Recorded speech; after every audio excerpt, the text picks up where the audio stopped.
Hey guys, it's Jill. Um, Wanted to come on and talk again a little bit about the cyclone because I'm really actually digging this analogy. And I was reflecting for the past couple of days on some things that I talked about within the cyclone. And just to, I guess, recap, um, let's talk about what is in the cyclone, right? And it was drugs and poverty and abuses. And then within those things, we have societal division, right? So we have race. And as of the past, I don't know, a couple of years, we have gender, which is kind of an atrocity because we're all human. We're all here of the same creator source, right? And then beyond that, we have wealth, and wealth tends to divide us as we look at power structures. Who's in charge? Who's making money? How are they making money? And that one was interesting to me when I started looking at the money structures. And the reason for that is we have built out this societal chaos, right? In the cyclone. And then we have built Ponzi systems beyond that of rehab and addiction recovery. And there are money making schemes in there where people's pockets are being lined over actual sustainable human connection. And Big Pharma plays a big role in that. Our government plays a big role in that. The other one is mental health. Mental health wouldn't be such an issue if we are creating a stable, self-sustaining, sovereign society. People wouldn't be seeking escape all the time. There wouldn't be so much violence and anger and division if we could find some balance.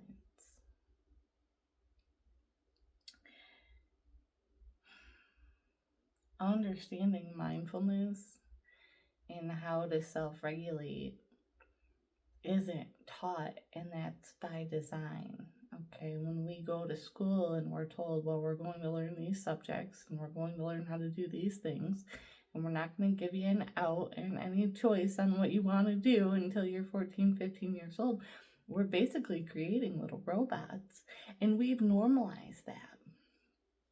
And the technology, unfortunately, has really made it worse. It's certainly dumbed us down. And I see a lot of that in the parenting when I go to the grocery store and I see kids 2, 3, 4 years old in the cart riding around, and they're on these tablets and they've got cell phones and they have no idea what's going on in the outside world, and no one is speaking to them. And then I go to the Walmart and I see parents yelling and swearing at their kids just for being kids, just for existing. And that's hard for me because what we allow will persist. And so they can't speak, a lot of these children. We know that they can't read, but the speech has really also gone away. I meet kids all the time, 4 or 5 years old, and I can't comprehend what they're saying. And a lot of that is because the conversation is lost when we hand them these devices, okay? We have so many kids on waitlists in every county in New York waiting for therapists because no one is working with them. No one is speaking directly to them. No one is taking the time to sit on the floor and play with them. We're counting on educational programming, that's a key word, on the television to educate the kids. Things like shapes and colors and numbers, basic manners and respect, those things come from the parents. They come right from the parents. And it is hard to raise kids outside of that. My daughter has friends right now at 11 and 12 years old who have boyfriends. They're staying up all night on their phones overnight. They're going to the boyfriends' houses till 10, 11 o'clock at night at 12 years old.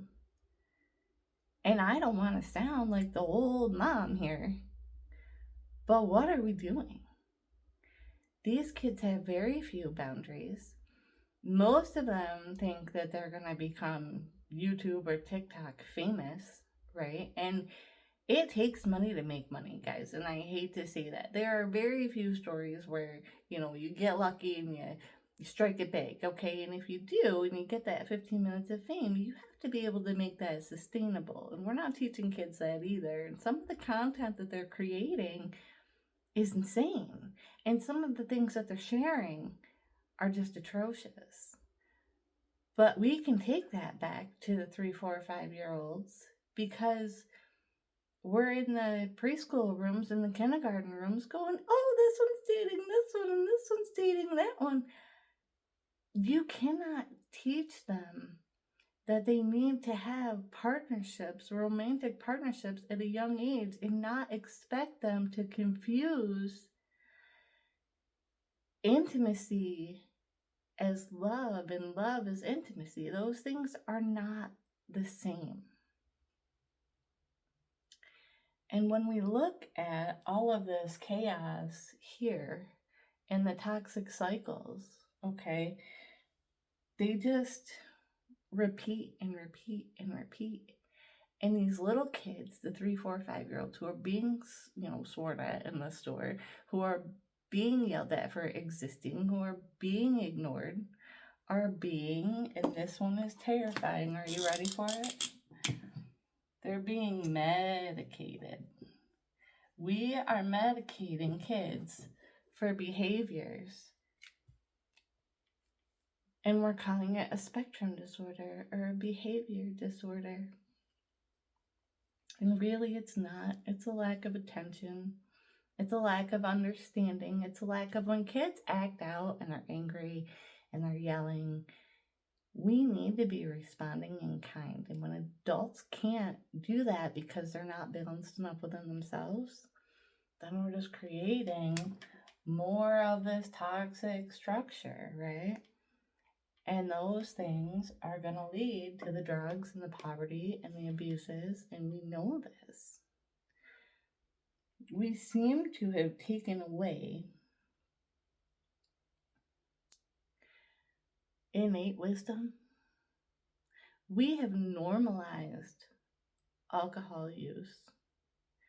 And alcohol is the extreme gateway drug. And it's a known depressant. We know that it bottoms you out, okay? It takes all of your emotion and your mental health and it just plummets it into the garbage.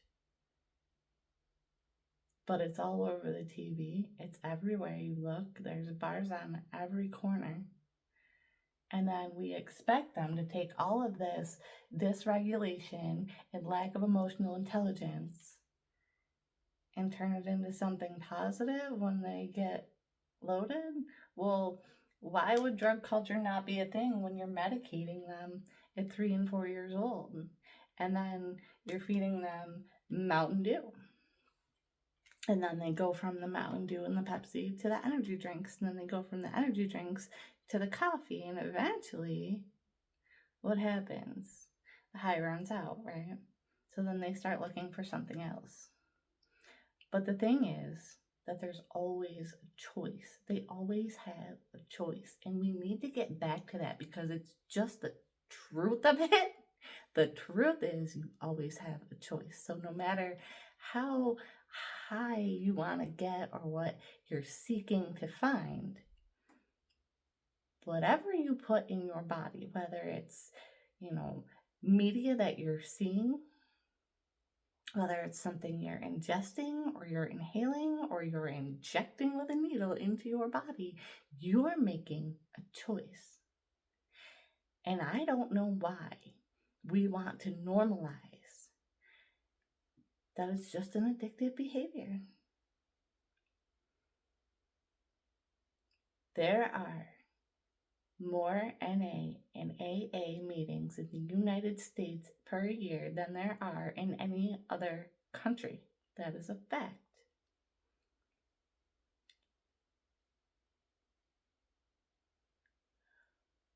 What have we done with healthy shame? Why are we normalizing ignorant behaviors and going, well, we have to do away with the shame? No, we need to bring shame back. We need to be in 4th and 5th grade going, hey, you want to act like a fool? Go sit in the corner and wear this dunce cap so everybody knows that you acted like a fool and you disrupted class and it was unkind to every other person here. Because at this point, they're just sitting in class and they're competing to see who can be the most obnoxious.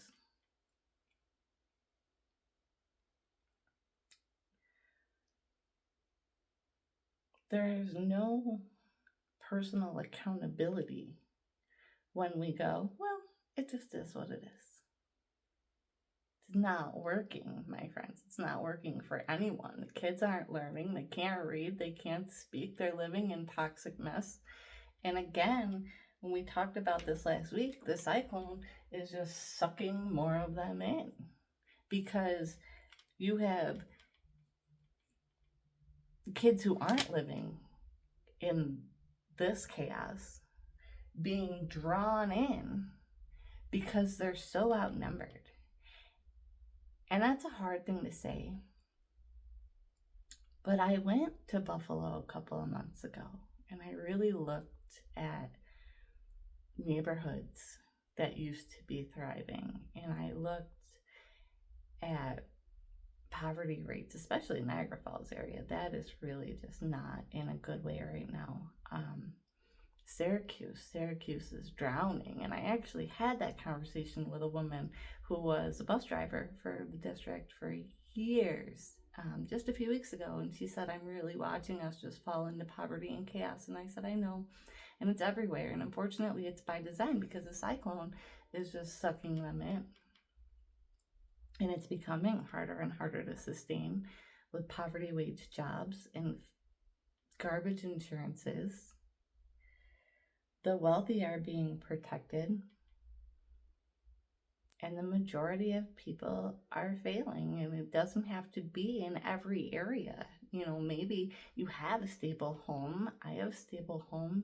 Maybe you make decent money, but when you're working a poverty wage job and your job doesn't offer affordable insurance, then you're stuck in this system where, you know, you go to the dentist and you have a cavity and they're talking 6 months to get you in to get it filled. Well, what's going to happen to that tooth? Well, then it becomes, you know, necessary to have a root canal. And then what happens? Then you're missing work. Then you have an infection in your body.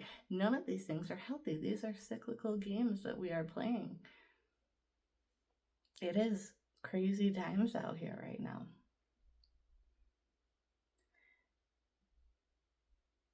And I know that I'm all over the map right now, you guys, but what I'm telling you is that it is a cyclical rotation. It just keeps moving and moving and moving. And where are we finding it out?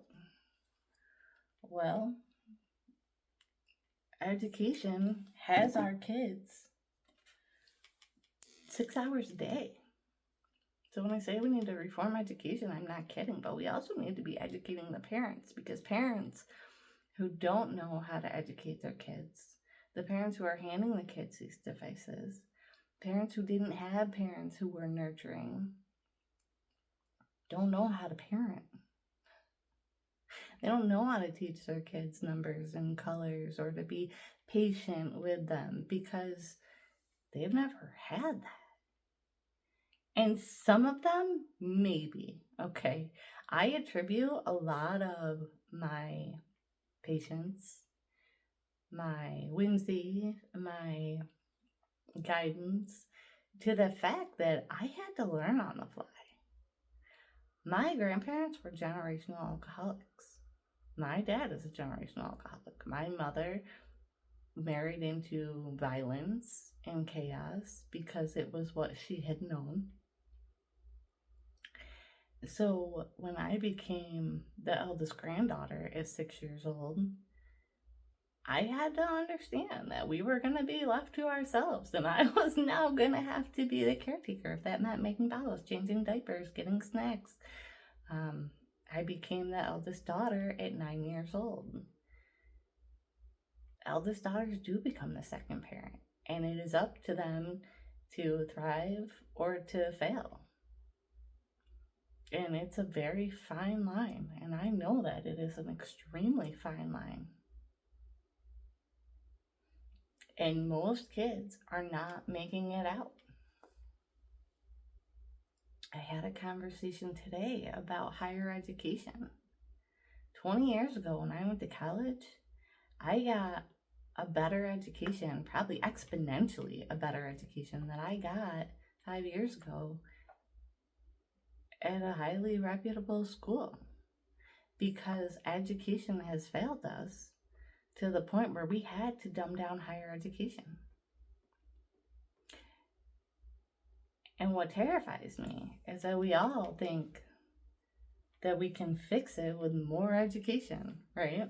Because sometimes you get all these kids and you get them clean, and then they're like, oh, I want to go into social work, and oh, I want to go into mental health. But those fields are only necessary because you want a paycheck. I'd love to have a bigger paycheck. I'd love to tell you that I'm not cleaning houses to supplement my income because, I should be teaching, but nobody wants to hear what Miss Jill has to say because it's truth, right? Unfortunate. But there's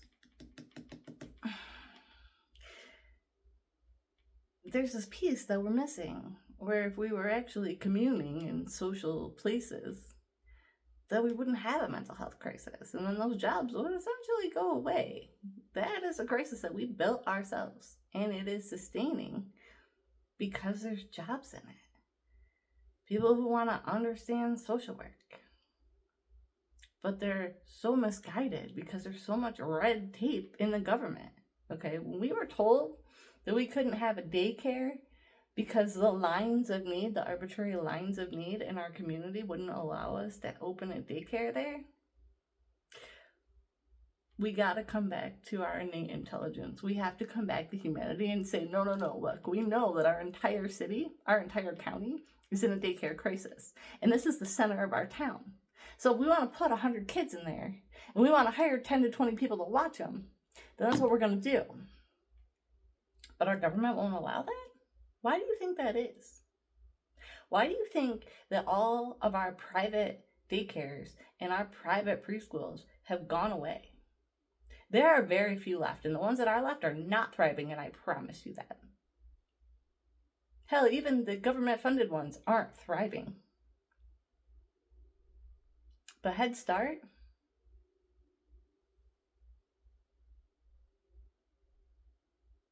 just research it. Okay, I'm going to be quiet on that.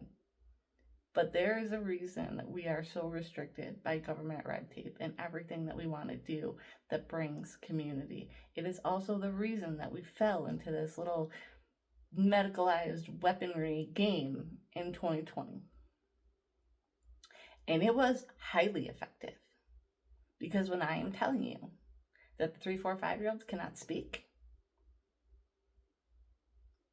people were living in survival, which means kids were getting pushed aside anyway. Then they were separated from school and education, and everyone was wearing a mask, so those little kids could not see facial expression, they could not understand the words that were coming out of your mouth, and they could not see the articulation. We damaged a whole generation of kids, and it was intentional. We left people in poverty and chaos and trauma, and it is unacceptable. Now, we need to isolate the cyclone. We need to get around it, which means we need to start befriending the ego, because the ego is there to protect you, and the ego can be positive or negative. God and the devil are the same thing, friends, and you are it. Okay? A lot of people say that addiction is egoic, and it totally is, and it's extremely narcissistic behavior. Extremely. But if you can befriend it and say, hey, why am I doing this? Where am I self-sabotaging? Then we can start isolating. Then we can start rectifying the problems. But we can only do that when we're looking within, right? And it's hard to look within in a society that keeps you glued to your phone and to YouTube all the time. Which is the same reason that we're neglecting the kids. The technology is terrifying. The 5G radiation, I would love to tell you how dangerous it is, but no one is listening because the science is refuted. And why is it refuted? Because it's necessary to keep you on that phone. It's necessary for the 5G surveillance. It's necessary for the cameras on the drones and the street corners and the traffic lights. It's necessary for the social credit I keep trying to tell you is coming, and I hope that you are listening. Because all of these things, the drugs and the poverty and the abuses and the race and the gender and all those things that are made up that we have collectively decided are going to keep us separate, are weaponized against us in this system.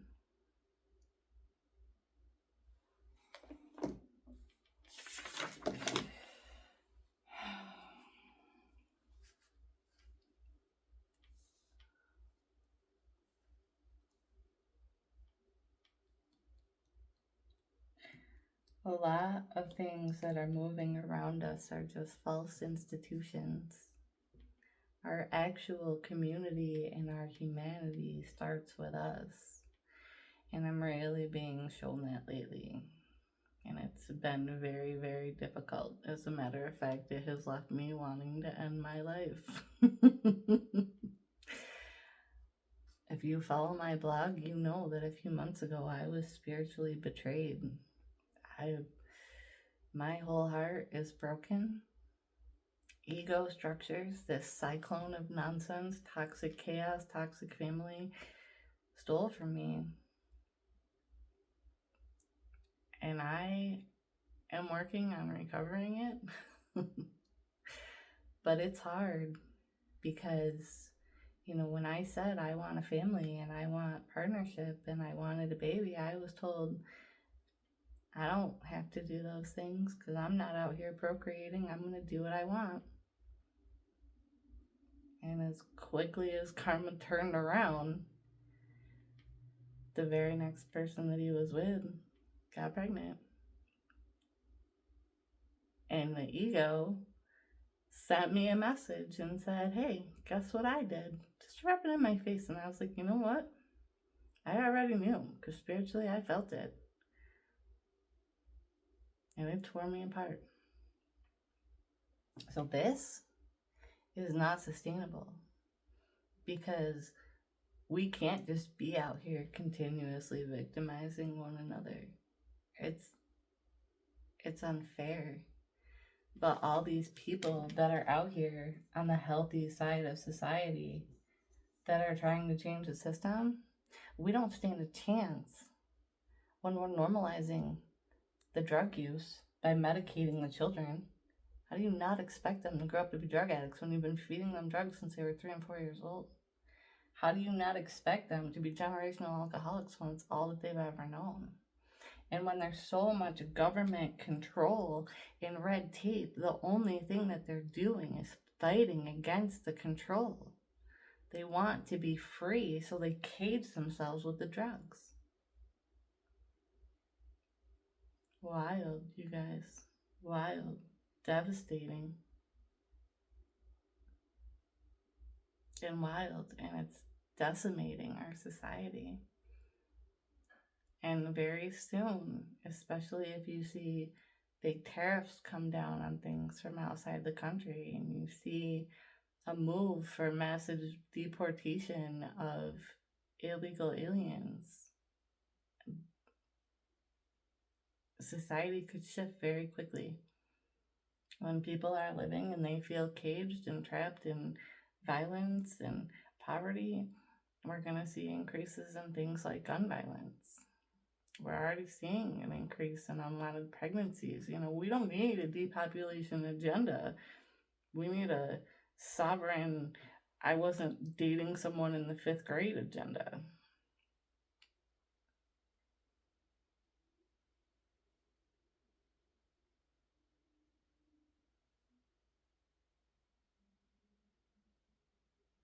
We need to be teaching intimacy, but we don't need to be teaching romantic partnerships to children. Hard conversations need to be had. Things need to shift.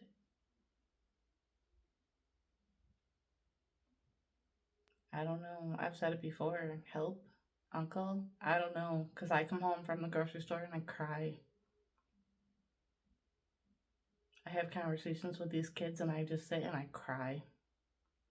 I have 11-year-old kids playing me sound clips about oral sex and rape and gun violence, and they think that this is acceptable to play for an adult that they've never met.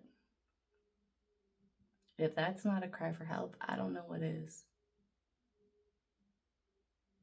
And it's exponential. It's all these kids.